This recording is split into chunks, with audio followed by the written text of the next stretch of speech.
Several programs that help troubled kids. Each one of these stories had something that made it unique, and this one is no exception. But before we give away the whole story, watch.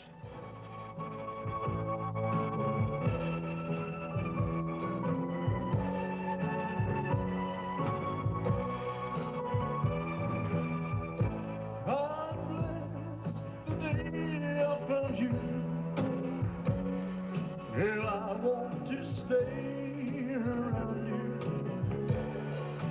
now and forever. Let it be me.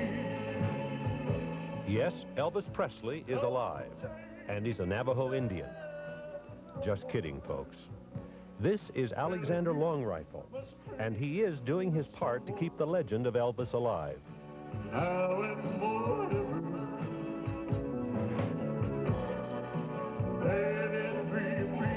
But Longrifle's also doing his part to keep teenagers alive. The money he makes impersonating Elvis goes toward the Alexander Longrifle Youth Reservation, a non-profit, non-government-funded education and counseling camp for troubled teenagers, kids who have clashed with their parents, with drugs, with life itself. Yeah, I read an article today in the paper, guys, about some guy that overdosed, and he was like 14 years old, no direction. All of a sudden he overdosed, you know. He started out with simple stuff, started moving up different stuff, marijuana and stuff, until he finally got into crack and crack smack, and he finally overdosed, and he's dead now.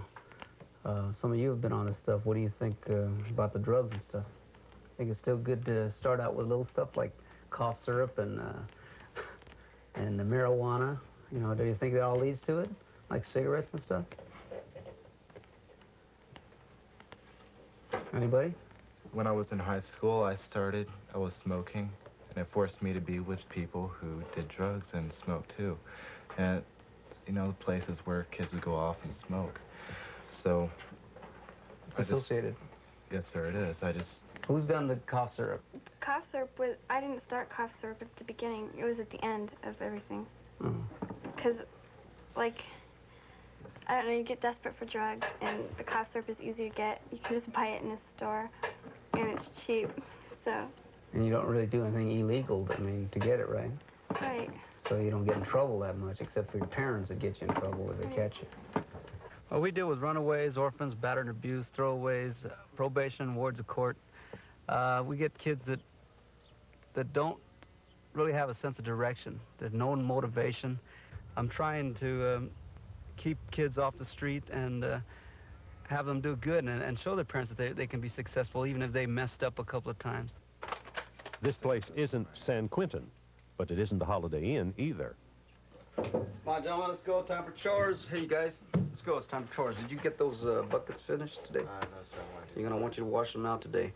And what are you doing today? I have to take care of the dogs and clean up. The Youth Reservation is located on 10 acres of hot, isolated desert in Mojave, California. The teenagers are required to carry their weight in chores, learning discipline, responsibility, and respect.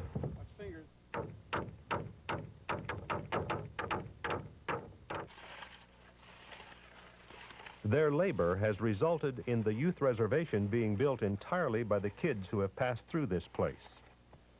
A sign at the front gate tells that to newly arriving teenagers.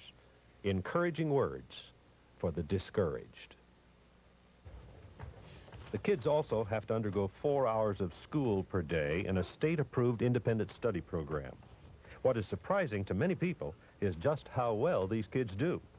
Not only are most of them honor roll students, but able to finish a year of schooling in only 3 months. They are our future, and with the right kind of direction, capable of productive lives. Alexander Longrifle is their Pied Piper, leading smart kids away from making stupid mistakes. If I wouldn't have come out here, I probably would be out on the street right now, or maybe even dead. First, I'm learning that I'm not just any kid from a high school or just a kid off the street. I'm Brian Holloway, and I can make something of myself, graduate high school, and make people believe in me. The Alexander Longrifle Youth Reservation is a place where kids can come and get their minds together with their bodies and feel as one, as a whole person, and their spirit together. It makes them want to do good because we push them to do good. We direct them the right way. The main thing in life is if you quit trying, you fail. And I don't care who you are, and I don't care how bad you are. If you keep trying, you'll eventually get to your goal and eventually get to where you need to be. And if you're a bad person, well, you can keep trying to be a good person. Okay, now, like I told you, man, as long as you get your education out of the way, your parents will be happy, get emancipated, you know, you get yourself a job. Just get the credits down. Don't worry about goofing around. I mean, look, if you want to goof around, I mean, it's going to be time for that stuff, okay? You get a job, then you get money. You can go places. You don't have your parents going along with you because you're doing great. You know, everybody wants to see you do good. They don't want to see you bad. You know, they want to see you in the drugs and running away, and I got to go track you down. That's ridiculous, you know? That's ridiculous. I mean, what do you get out of it? Nothing. Well, let's see what you're doing now. Look at this. You're a sophomore. You had no credits. You running away. Now look, you're back into where you're supposed to be. I was just doing drugs, not going to school. Just didn't have no respect for my parents. Just screwing up. I've learned that I don't need to be on drugs to be happy or have fun. And I got getting an education, a good education. I have respect for my parents and other people. I'm just glad I came here. All right. Hey, I made one right over there. That's my turn. Wait a minute, it's my turn. I made one. What do you think about your mom, you know? Are you feeling better towards her now? Yes, sir. She's been out here for a while? Yes, sir. Oh, which way? Well, I mean, I used to not really care about the things she did for me because I just took them for granted and stuff. And I expected it from her, and now I appreciate her more. Yeah, well, I hope so. Just to kind of give you a little chance to think about it while you're out here? Yes, sir. A lot more, huh? I ended up here because since I was 10 years old, I was doing drugs. And I started off with marijuana, and I did crank and acid and uppers and downers and all sorts of drugs. And I've been sent away a couple times from my home to live with my dad. And then my mom has known I've done drugs. I've been doing drugs. And I guess finally she heard about this place and decided to send me here. I'm learning how to have fun without drugs. That is the most surprising thing that I've learned here. Because since I was 10 years old, all I've been doing was drugs. And the only way that I could have fun was to do them. And that's all I was looking forward to. And now I have other things to do to have fun. And I'm doing things for myself instead of other people, you know, because like I'm going to school now here, and I've been getting my credits up and stuff because I would like to go to college. And when I was doing drugs, I didn't care about any of that. It was like, who cares about school, you know? All I wanted to do was drugs and drugs and drugs. And now I know how to have fun without drugs, and I know that I can do something with my life without having to do them.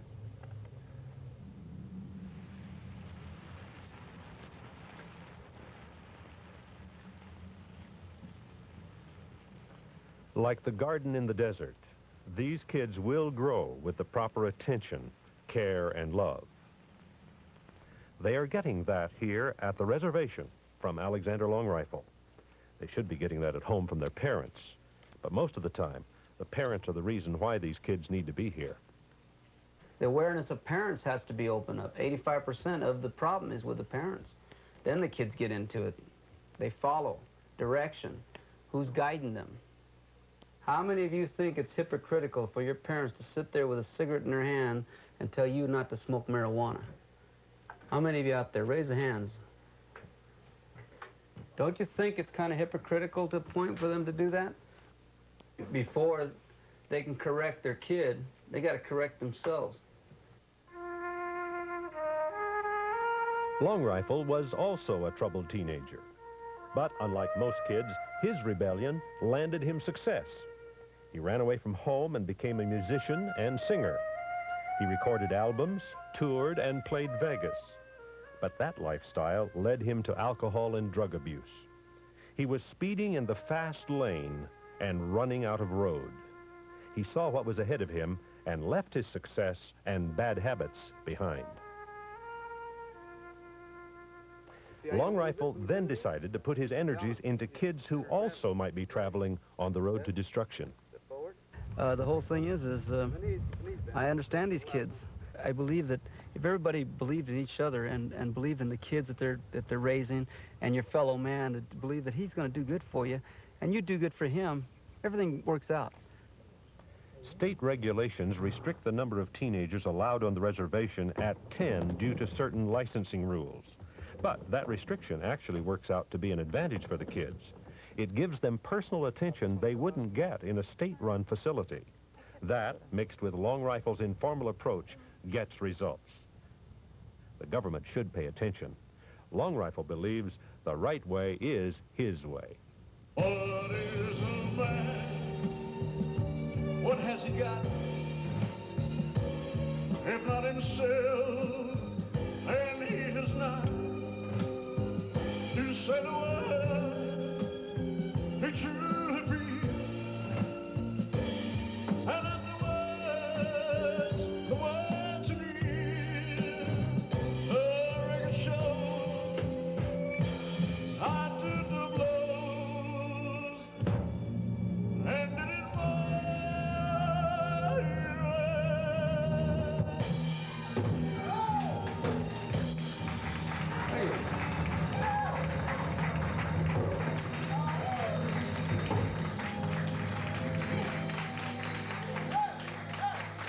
Oh, no, not me. I did it my way.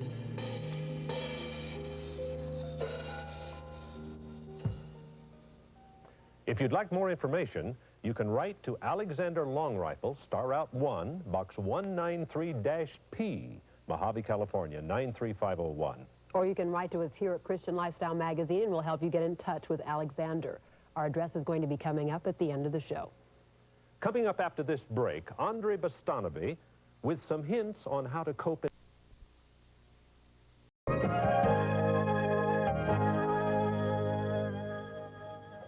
2 million teenagers a year run away from home, and countless others run into serious trouble during their wonder years. Well, Alexander Longrifle is a former runaway himself who started a really unique program to help troubled kids, and he has to take some pretty odd jobs to keep kids out of the jailhouse.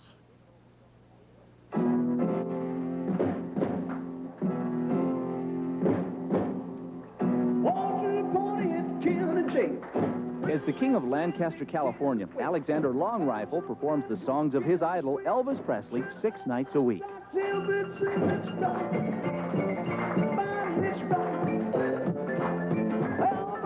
Good pass. The other guy. That's it. Nice shot. Using money from his nightclub act, other part-time jobs, and private donations, Mr. Longrifle runs a reservation in the Mojave Desert for problem kids. Begun in 1983, the center houses up to 10 kids at a time, and each receives personal attention. We get together one-on-one, and we talk to them. We get to know them. We get to know what they feel and what they're doing. And through all our processes, we come out with an accomplished kid, with someone that's got something together, with a direction, with a goal. Mr. Longrifle and his volunteers oversee a regular program of classroom tutoring, daily chores, and plenty of old-fashioned values. The kids are required to address adults formally. You got to hit that 2x4 if you're going at an angle, okay? And chores not done result in immediate discipline. Ryan, I told you to clean these things out, man. Give me 25 push-ups. Yes, sir. But when it comes to these kids' problems, he believes the best way to communicate is to be strictly informal. We don't like to counsel them across the table. We like to work with them. We'll build things with them. We'll talk to them. We'll listen to records. We'll do music. We'll do all kinds of different crafts or whatever we need to do, sports. And we talk to them while they're in the process of doing it. And they're not realizing they're being counseled. This hands-on therapy has resulted in the kids building all of their own recreational facilities, everything from a volleyball court to a skateboard ramp. Even those who were made to help have come away with an important learning lesson. If he's